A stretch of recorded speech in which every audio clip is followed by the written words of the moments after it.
Hello and welcome to City Scene, a TV program about your city government. We're all about what's going on, and today we're going to introduce you to someone who's brand new, almost brand new anyway, to our city. He's our new library director, so we're here at Sheppard Memorial Library with Greg Needham. Greg, how are you? Hi, good to see you, Steve. Good to see you too. Thanks for having us out here, and welcome aboard. How long have you been with the library now? Just a couple of weeks, Well, right? I've been here since the 19th of July, actually, so 2 months. Before that time, I was 4.5 years library director in Wilson County, and 6 years in Farmville at the Farmville Public Library. So, not entirely new to Pitt County, and actually lived here since 1991. I was just going to say, even though you worked in those other places, you always called Greenville home while you did that, right? Absolutely. Commuted in every direction, but Greenville's been home for almost 20 years. Nice to cut that commute time down, I bet. Oh yeah, love to be here in the community and giving my energy and ability to make our own community better. Now, you're replacing Willie Nelms, who was here for, it seems like forever. 29 years. Beloved man in this library, but he speaks very highly of you. Does that put a little bit of pressure on you? Are you Absolutely, okay he did that on purpose, yeah. So we've known each other for a while in the North Carolina Public Library Directors Association. He's one of the living legends, you know, did terrific work, 29 years. The legacy that he's left in the libraries, fantastic facilities, you know, left us with a really bright future. I couldn't be, you know, taking over a better library system, so yeah, I appreciate his kind words. Good system. He loved his staff here too, and all the new programs that have been going on. We'll talk about some of the new stuff in a bit. Do you have any plans of your own that you see, oh, maybe we could try this or we could try that? What kind of things can folks expect to see that are new from you? Absolutely. I tend to have a real focus on the library experience, customer experience. What kind of experience do people have when they come here? So anything that impacts that, you know, when we talk about some of the specific things, Library Elf, you'll see how that comes into play. You know, if it's what kind of computer service do we have? What's the collection of materials like? We'll want to look at those things from the customer's perspective. You know, when they come to the library, do they find what they want? Do they have a great experience? Do they go away telling their family and friends, you've got to go to the library, it was terrific? So that's my focus. Okay, well, you mentioned the elf. So what the heck is a library elf? Yeah, are you literally employing elves now to come in? Absolutely. They come out of trees and everything? It's just cheaper to do it that way. No. They bring cookies too? Library Elf is a strange sounding thing. It's a great service. You know how many people email and use text messaging. Library Elf is a terrific service that people sign up for the way they would sign up for Gmail or Yahoo Mail or something like a free email account. But it then tracks their library card activity. So it keeps track of when their materials are due, when are their holds available, all that sort of thing.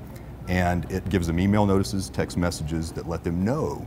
And one of the great things about it is it lets them know ahead of time. So if I've got materials that are going to be due, my books are going to be due in a week, I can have it email me and tell me, hey, your books are going to be due. So it's a pre-minder. That way you find out about it before it's too late. You don't owe anything. It's great for libraries because we turn the material around a lot better. It's great for the customer because they checked out their material. It doesn't have to go overdue. You know, if I email, I'm going to get the email message, you know, if I'm in my email all the time. If my hold's ready and I'm going downtown, I get a text message, not while I'm driving, but I get the text message and then I go by the library and I pick it up just like that, not when I find out later when I get the postcard. So it cuts that time down on some of the time-sensitive things. It's just really, it's a win-win. It's free to the public. People can find out how to use Library Elf at any of the library locations, and it'll, by the end of today, it'll be up on our website also. So if you go to shepherdlibrary.org, there'll be a link to Library Elf. Again, it's free to the public to use, so it's a win-win. Sounds pretty easy to use as well, which that's always big for me. It works the same way, free email and other things like that people are used to using. It works just like that. People intuitively, they'll just go right into it. Okay. Now, one of the big things that I know that Willie was working on right before he left, he was really excited about, but we weren't allowed to talk about it until it was all set in place. And then once it was set in place, he said, why don't we just save it until Greg comes on board, and then Greg can talk to you about nclive. What is nclive? Okay, well, nclive is a terrific collaborative project that gives North Carolinians access to online, and this is at no additional cost to them, your taxes have paid for this. You get online magazines, newspapers, electronic books, audio books, videos, easily accessible. It's a huge collection that's maintained and it's growing. The project actually started about 12 years ago, so when I was in library school. And it has grown to be a premier resource. You can access it from home. All you need is your library card number, or you can, if you don't have a library card, you can get your password from the library, access from home, work, wherever you are. It's got something for everyone. Full text we're talking about of magazines, newspapers, and so you go in there, it's one-stop shopping. You know, school kids that are doing research, they go in, they research their topic, they've got entire articles from magazines, newspapers, journals, print them out. You know, compared to what we often used to have to do with interlibrary loan, you know, you find there's an article, you put in the request, 2 weeks later you get the photocopy, that kind of thing. We really have brought that down to an immediate, wonderful resource. Again, there are audio books, so a lot of people are traveling, commuting, they love to listen to a book, a good book while they're doing that. Free audio books to download. It works on iPods or MP3 players. We've been working hard to make it you know, not platform specific. So any kind of, whatever device it is that you use, you'll be able to use the resources. It's fantastic. Wow, you've mentioned commuters, you mentioned school students who are doing research. Yep. I imagine this is probably also going to be really helpful for folks who are either shut-ins or who perhaps they've got some disability, whether it's temporary or long-term, where they really don't have the ability to make it here to the library. Absolutely. You don't have to change your location. You don't have to get to the library to use it. You've got this whole wide range of pretty much anything electronic resources can offer is available to you. People that are doing job searching, this is one of those, you know, we talk about libraries as part of the solution to the economic downturn. You know, people that are looking for jobs, there's a product on nclive, the Job Accelerator. It's got, it connects you to local job ads, it helps you do resumes and cover letters, it teaches you how to interview, it's got preparatory materials for exams, you know, if you need, whether it's a GED or GRE, all of those things. So a complete package for job seekers, you know, also in there. And again, it's paid for. So, you know, when you're, I was going to say that, and the best part of that is also the price. It's not costing. You Zippo, we love that. That's right. Lots of great things in store. I'm sorry, you were going to say something else. Absolutely. No, and you know, this is available to, you know, ECU students, Pitt Community College, the public library, you know, it's this cooperative project. So making it accessible to as many North Carolinians as possible, and that was why it was nclive, North Carolina Libraries for Virtual Education. So great project. Excellent. You got some other things in the works that you don't want to talk about yet? I could give you a couple of teasers. I should give you an update. I thought you were going to ask about the RFID project, because that was one of Willie Nelm's great. That was another one that Willie's near the Swan Song. So he was great new technology that libraries, a lot of libraries are putting in place.